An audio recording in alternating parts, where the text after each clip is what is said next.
Hello chess fans, welcome back to 101 Ways to Win or Lose a Game of Chess. I am your host Onyx Chess, and today we will be resuming our study on imbalances.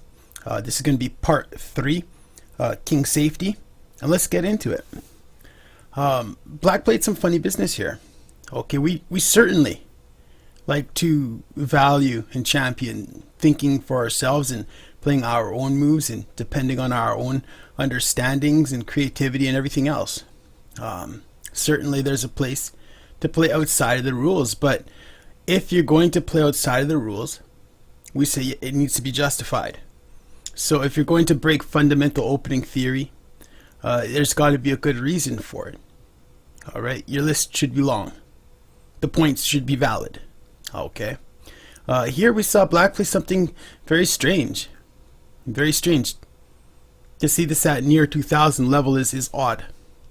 Black plays g5. Now, this kind of thing, this kind of aggressive play could probably be justified if black wasn't so many moves away from getting his king squared away on the queen side in a castle. But to open up all of these kinds of holes with the bishop still on the board, very, very questionable. Only one piece is off. Except for white's knight, white is at full strength here, so it's very puzzling. At this point, white's thinking, I fell into some kind of trick or trap or something, because that's typically what we see in these kinds of positions. But really, after knight to c6, it's very unclear what white should be worrying about. I'm guessing black is thinking that he's going to have the time to get that king squared away.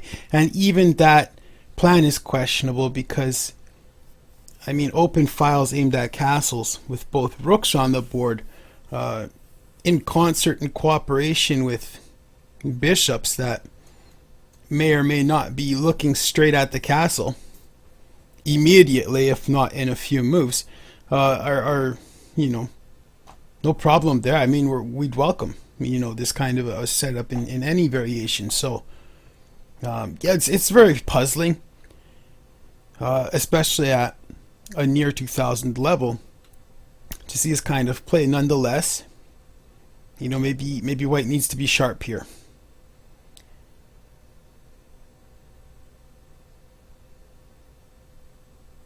White continues taking space, pressing advantage, dominating center, and really just aiming his pieces at squares and, making a nuisance of himself. There really is supposed to be a g7 pawn to help black with this problem here. He's got no black bishop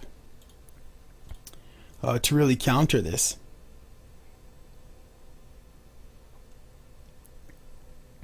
Very tough to see if that bishop will ever be displaced out of the e5 square. And this could actually have been a good example for the game on center control and the power of the center. Because normally when we have pieces in those four squares, they often get kicked away by pawns and everything else. But in this instance, that bishop looks mighty. Extremely mighty, especially when we can telegraph kings going queenside. This pawn comes up here, and in every variation, this bishop's going to be a static nuisance to the position. So, yeah, it's, white's feeling comfortable here in everything. And we could probably even just leave the lesson right here and say, look, opening theory does matter. The rules do matter. When you can't and shouldn't break them, then you should not be breaking them. Okay, when breaking rules doesn't help you for very specific and powerful reasons, don't break rules. Don't break rules just to break them, because this kind of thing will happen far more than not. They call it a rule for a reason. They call it opening theory for a reason. So in no variation do I ever want to be misunderstood as saying, dang everything they ever told you, never listen to nobody, never nothing, just do your own thing. No. No, no. On the contrary, there's certainly a lot of building to be done, and not ground up, but on the shoulders of others. No question there. But the point is to make sure everything's happening through your own filter, for your own reasons, and by your own understandings. And yes, if to your understanding g5 is supposed to be played there because you have a long list of reasons why that's the move, by all means play this way, no question. But your list should be extensive and the reasons should be good. You should know what you're doing, in other words. To see this knight go all the way to the other side of the board is already, we're getting some clues here that black's not super comfortable. If we're to give a very cursory analysis of this position, we're going to say, yeah, this is curtains. I think simply the inactivity of the knight on g8 is a strong clue that black's pretty much bankrupt here, bust. Just because to get that piece active, I mean, it's got a ways to go before it does anything in particular. Okay. So yeah, that's pretty much it for this lesson in lecture, to say, look, rules have a place. There's a reason we've established opening theory, and you'd be wise to heed it and pay attention to it and respect it, and so on. So here now it's clear, yes, black feels that he will have time to castle queenside. Black knows the only spot that white king can go is to a kingside castle. Cannot stay in the middle with all of black pieces on the board, minus one bishop. And his attack is almost immediate.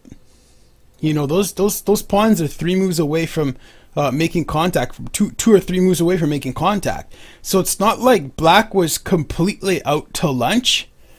I still question even if it could have played on, if black would have been strong enough. I have my doubts just simply because of that open file, effectively. But at the same time, who knows? At least you see the guy's plan, and he was thinking. And black plays his developing move here to finally make room for his king. But there's an interesting tactical shot. You know, at first glance, we're looking at this thinking, you know, that's triple protected.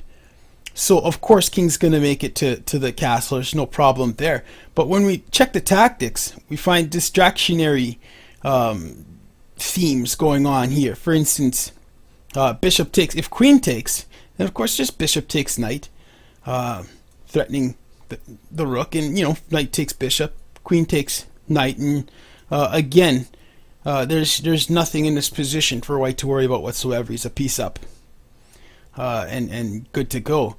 If we go the other way and knight captures, well, then there's simply bishop takes rook, and that's going to be the game there. Okay.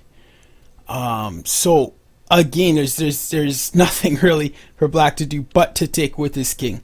And again, with all of these pieces on the boards and open, all kinds of open and semi-open files with the rooks on and queen and bishop in the center, as well as a pawn, everything's outposted, ready and proper to hurt. And that's probably the best way to describe white's position here, is ready to hurt.